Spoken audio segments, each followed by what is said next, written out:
Hello and welcome to the news on NTA International. I am Chinenye Nwoye. First, let's bring you the headlines. Ministers of Agriculture and Foreign Affairs in Munyonyo, Uganda for the 2025-2026 African Union Comprehensive Africa Agriculture Development Program Summit. Thousands of South Koreans joined rally calling for impeached South Korean's president's arrest.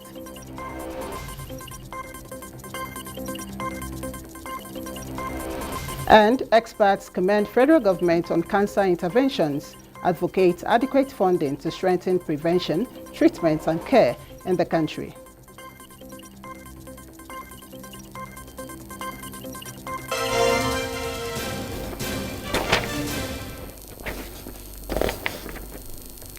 It's good to have you join us.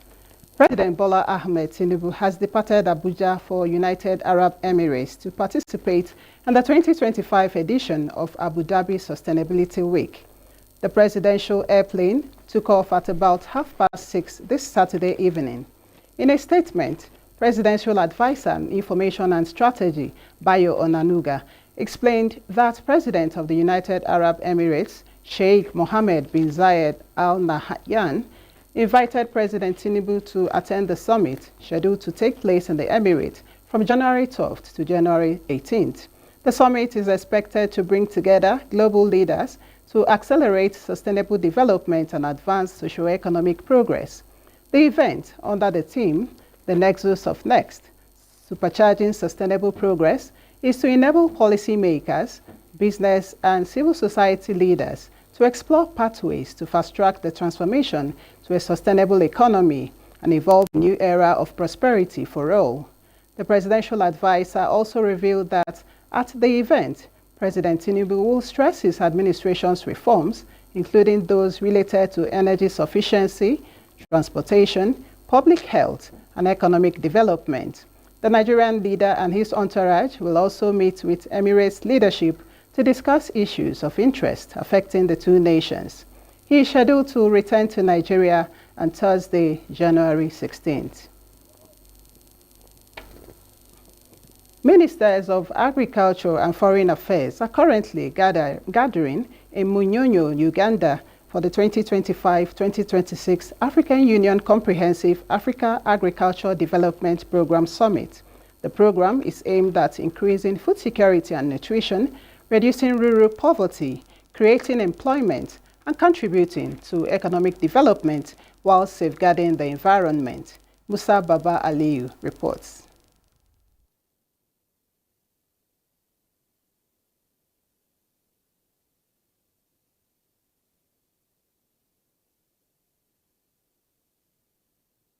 We sincerely apologize for the audio challenges in that report.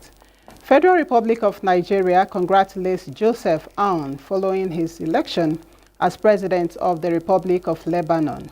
Joseph Aoun secured 99 votes from the 128-seat parliament to win the presidency, thereby breaking a deadlock that has left the country without a head of state since October 2022.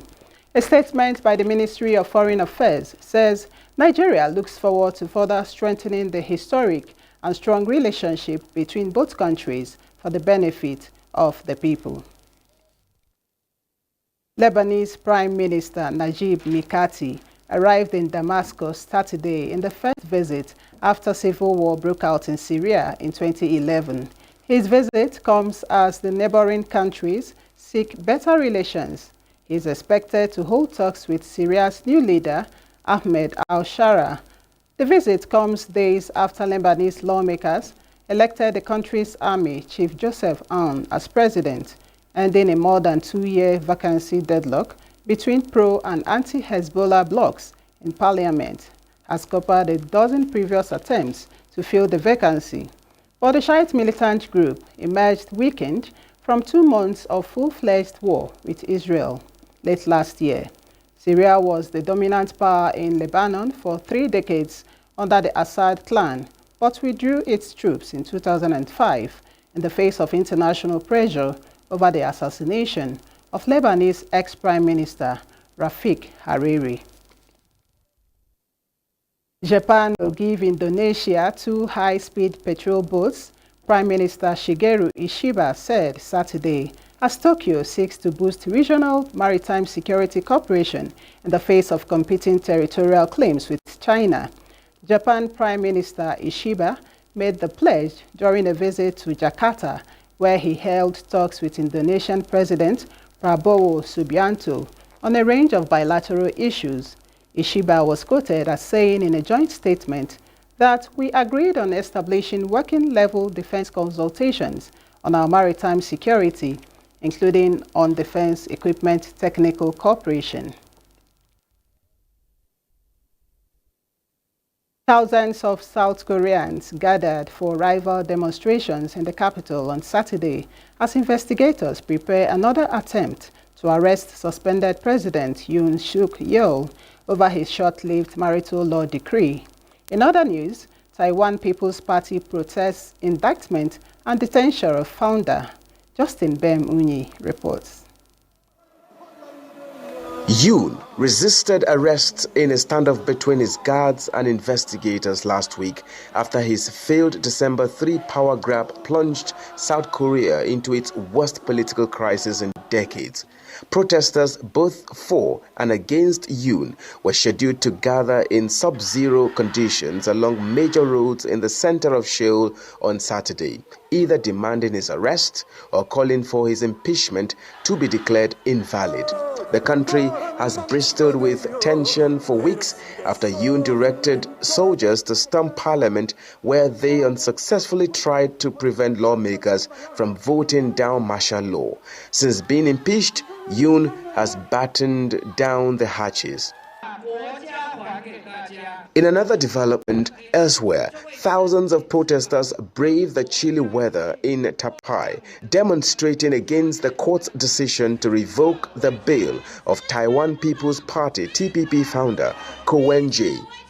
The ex-NTAi mayor, who ran as a third-party candidate in January's presidential election, has been embroiled in a number of scandals in recent months, including a corruption case. Justin Bem-Unyi, NTA News. The largest of the raging wildfires that have devastated parts of Los Angeles this week was reported to have shifted direction on Saturday, triggering more evacuation orders and posing a new challenge to exhausted firefighters. Again, Justin Bem-Unyi reports. 6 simultaneous blazes that have ripped across Los Angeles County neighbors since Tuesday have killed at least 11 people and damaged or destroyed 10,000 structures. The toll is expected to mount when firefighters are able to conduct house-to-house searches. The fierce Santa Ana winds that fanned the infernos eased on Friday night, but the Palisades fire on the city's western edge was heading in a new direction, prompting another evacuation order as it edged towards the Brentwood neighborhood and the San Fernando Valley foothills, the Los Angeles Times reported. The fire, the most destructive in the history of Los Angeles, has razed whole neighborhoods to the ground, leaving just the smoldering ruins of what had been people's homes and possessions.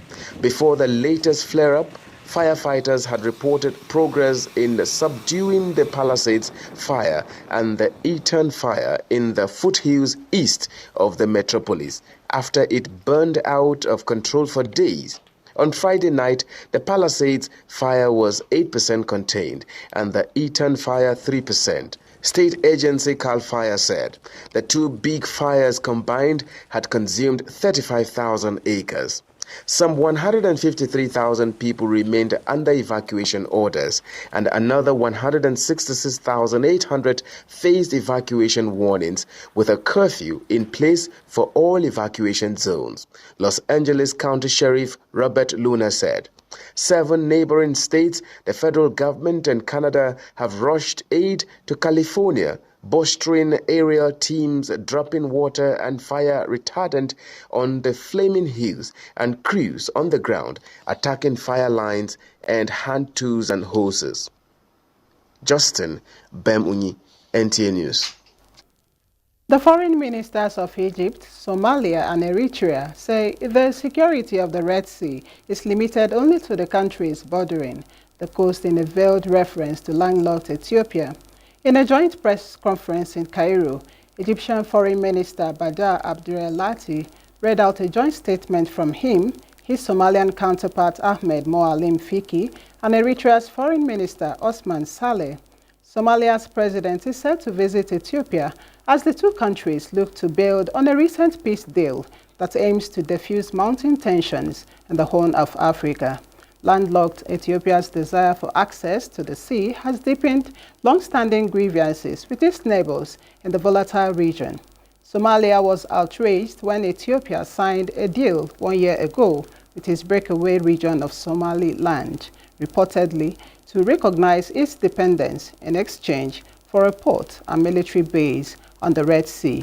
The diplomatic rift was diffused by a peace deal signed last month by Somalian President Hassan Sheikh Mohamud and Ethiopian Prime Minister Abiy Ahmed, which was mediated by Turkey. Mohamud's office said he would visit the Ethiopian capital, Addis Ababa, on Saturday at Abiy's request.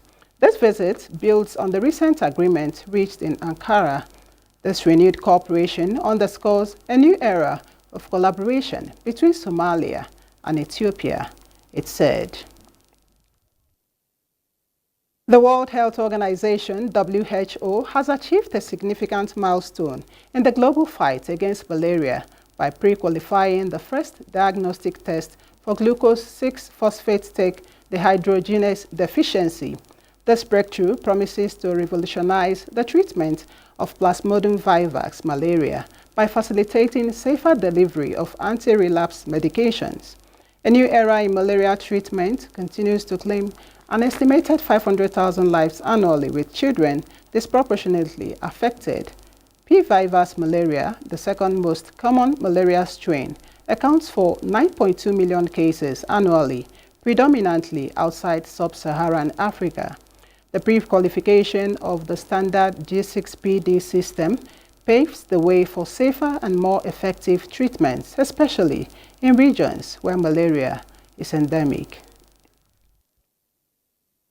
This is the news on NTA International. It's time to take a short break. We'll be back shortly. Do stay. It's glad to know you're still there. The Federal Republic of Nigeria congratulates Joseph Aoun following his re-election as president of the Republic of Lebanon. Joseph Aoun secured 99 votes from the 128-seat parliament to win the presidency, thereby breaking a deadlock that has left the country without a head of state since October 2022. A statement by the Ministry of Foreign Affairs says Nigeria looks forward to further strengthening the historic and strong relationship between both countries for the benefit of the people. President Bola Ahmed Tinubu has rejoiced with Governor Lucky Orimisan Ayedetiwa of Ondo State on his 60th birthday. In a statement signed by the Special Advisor to the President on Information and Strategy, Bayo Onanuga, the President commends Ayedetiwa for his unwavering dedication and political consistency, beginning from his membership of the Action Congress of Nigeria in 2011. Ayedetiwa became Deputy Governor of Ondo State in 2021 by a stroke of fate. He became the acting governor and was ultimately sworn in as governor in 2023, succeeding his mentor, Governor Rotimi Akeredolu.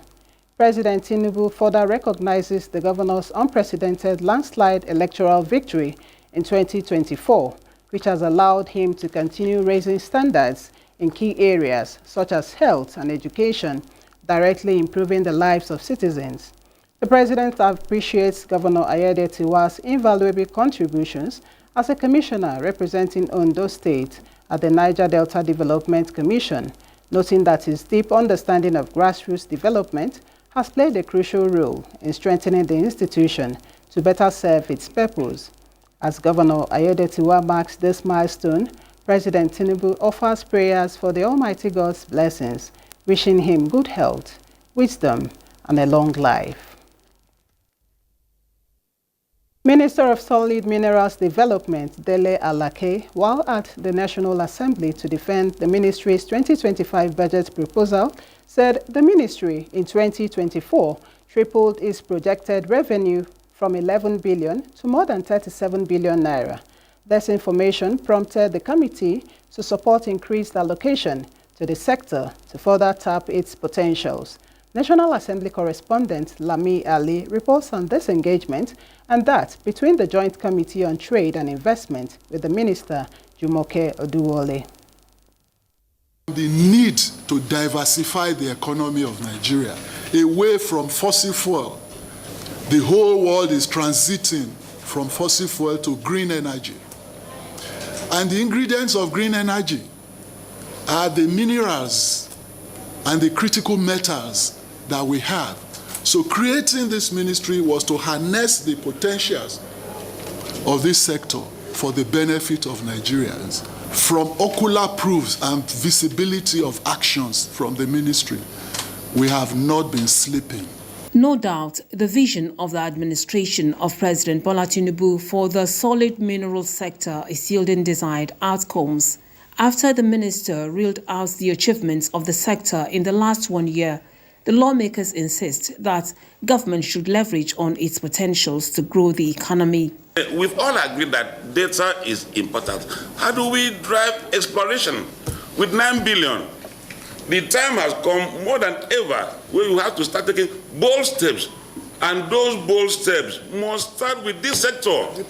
At another budget defense session with the Minister of Trade and Investment, Jumoke Oduwole, the Joint Committee wants federal governments to channel more efforts to expand trade relations and improve investments to drive job creation.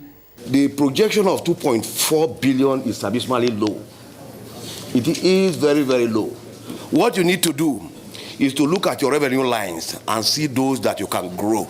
Will ensure that the ministry is enabled to play its vital role in facilitating the ease of doing business through enhancing productivity and competitiveness. This ministry remains committed to achieving its vision of promoting economic growth, creating jobs, and generating wealth for all Nigerians. Harness the nation's resources for socio-economic development of the country through equitable allocation of funds in line with the fiscal policies of the federal government to meet the yearnings and aspirations of Nigerians. The ministry was, however, asked to submit more documents to the Joint Committee for further scrutiny. From the National Assembly, Lami Ali, NTA News. Ministers of Agriculture and Foreign Affairs are currently gathering in Munyonyo, Uganda for the 2025-2026 African Union Comprehensive Africa Agriculture Development Program Summit. The program is aimed at increasing food security and nutrition, reducing rural poverty, creating employment, and contributing to economic development while safeguarding the environment. Musa Baba Aliyu reports. In 2003, African leaders signed a declaration in Maputo, Mozambique, to accelerate agricultural activities on the continent. The Maputo Declaration led to the establishment of the Comprehensive Africa Agricultural Development Program, CADEP, which aims to increase food security and nutrition, reduce rural poverty, and create employment. Under this initiative, African Union member states are encouraged to allocate at least 10% of their budgets to agriculture. Currently, the African leaders have convened in Moyoyo, Kampala, Uganda, to review the 2003 Maputo Declaration and set a new target. Let us reaffirm the significance of this summit and the Kampala Declaration in guiding our journey towards sustainable agricultural transformation. The various biannual evaluations of the commitments made by member states initiated in 2017 under this declaration certainly show progress toward achieving the set objectives, but at an unsatisfactory pace of progress. Nigeria is represented at the summit by Minister of Agriculture and Food Security Abubakar Kyari. Ugandan President Yoweri Museveni emphasized the need for African leaders to invest in both the production and processing of agricultural produce to reduce dependency on imports. In the pre-colonial and colonial times, our economy was mainly pre-capitalist and based on subsistence agriculture, or kora echida chonka in our language, meaning working only for the stomach. To this end, we commit to working closely with African leaders to develop tools and strategies that can help unlock private sector financing, ensuring that it complements the public investments and accelerates progress. A communique will be issued at the end of the summit, which will be referred to as the Kampala Declaration. On the sidelines of the summit, Minister of Agriculture Abubakar Kyari held a bilateral discussions with Liberia's Minister of Agriculture, Dr. Alexander Nweta, as well as with Tunisia's Minister of Agriculture, Water Resources and Fisheries, Izzeddine bin Sheikh. Musa Baba Aliyu, NTA News. And still talking agriculture, the Ministry of Livestock Development is fast-tracking efforts towards solutions-driven and industry-based approach in making tannery factory and dairy plants functional and result-oriented. This came to the fore during an on-the-spot visit of some of the facilities in Maiduguri, the Borno state capital, by the Minister of Livestock Development, Idi Mukhtar Meha. Correspondent Yusuf Jika reports. This is the second state in the Northeast the minister and his team are covering since assumption of duty last year, and the impacts now appear to be shaping the future of the livestock industry. While in Maiduguri, the ministry undertook an inspection tour on over 30-year-old shoe and tannery factory with a huge labor force for leather production and robust revenue for the industry. But many few decades of setback has affected the progress of production, which is now to gain track with the visit of the minister and key industry players willing to pool resources for a fresh start. We are also looking at market linkage and market development to see how we can improve their outreach and the market development. Another area that captured the minister's attention is the daily 5,000 production benchmark of milk at the Farmers Field School Gidan Madara, where the minister promised to make it a production destination. The minister engaged with several stakeholders in the sector, including the Northeast Development Commission. There has been long-standing requests from the Middle East to export pasture from Nigeria. And the latest we are receiving today from both Saudi Arabia, Qatar, UAE, etc., is to be in the position to be exporting meat from Nigeria. And without having such large-scale feedlotting, fattening, dairying, goods and sheep activities, and as well as poultry, we will not be in the position to meet those requests. I know the ministry has a lot of potential, a lot of activities that the commission can also benefit and also work with. And later paid homage to the Shehu of Borno for royal blessings. In Maiduguri, Yusuf Jika, NTA News. The federal government, with the support of the World Health Organization, WHO, is upgrading and revitalizing 88 primary healthcare centers in Nasarawa State to provide quality healthcare services in rural communities. Aliyu Tijani reports that the reforms seek to target increased access to healthcare services to achieving healthier population in the state. The intervention is being implemented under the Immunization Plus and Malaria Progress by accelerating coverage and transforming service impact project, which aims to improve facilities across 780 primary healthcare centers in the state. So far, equipment have been provided to 147 primary healthcare centers in the state, while 88 primary healthcare centers are currently being upgraded and revitalized with capacity building of healthcare personnel so as to strengthen healthcare system in communities in the state. The stakeholders' engagement is to assess progress made in the implementation of the impact project, which stakeholders say is successful. We want to double all the indicators we are tracking, both maternal child indicator and malaria indicator.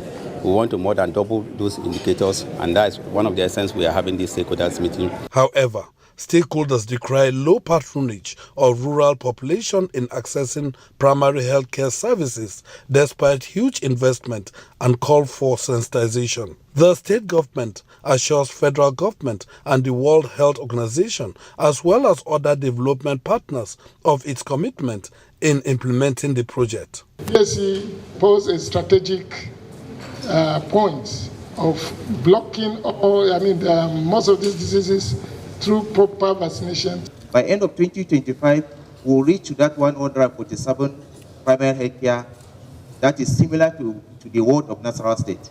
While the project will end by the end of the year, the implementing players commit to scale up interventions across all primary healthcare centers in the state. Aliu Tijani, NTA News. And still talking health, adequate funding is essential in the efforts to strengthen cancer prevention, treatment and care in Nigeria. This was the views of experts at a forum to enhance HPV vaccine awareness and uptake in the country. Uche Ogechukwu reports that the federal government was also commended for various interventions at cancer prevention, care and treatment in the country. World Health Organization recognizes cervical cancer and other HPV-related diseases as global health problem. More than 250,000 women reportedly die each year from this preventable disease, mostly in developing countries. Nigeria has made efforts in reducing the burden of cancers, especially by the inclusion of HPV vaccine in routine immunization schedule, targeting 7.7 million girls, and increased radiotherapy centers in the country. However, myths and misconceptions about the disease and HPV vaccine remain hindrance to progress. Stakeholders at this forum with health journalists advocate collaboration efforts for better outcomes in the cancer space. And then I believe that at the end of this project, the HPV awareness and uptake project will be able to have reached every person that is key to uptake, that is key to awareness. President of Nigerian Cancer Society, Professor Abidemi Omonishi, lamented the poor amount voted for the Cancer Health Fund in the 2025 budget appropriation. To manage cancer patients is very, very capital intensive. This year budget, although it's still in the National Assembly, but as cancer advocates, we have moved ahead of time. It's only 150 million that is being budgeted. To stabilize some patients, you need average of 20 million. Appeal to National Assembly that they must, do everything possible within their power to increase, that amount. He is optimistic that Nigeria will soon be the first African country to have a liver cancer center. Uche Ogechukwu, NTA News. And next is weather update.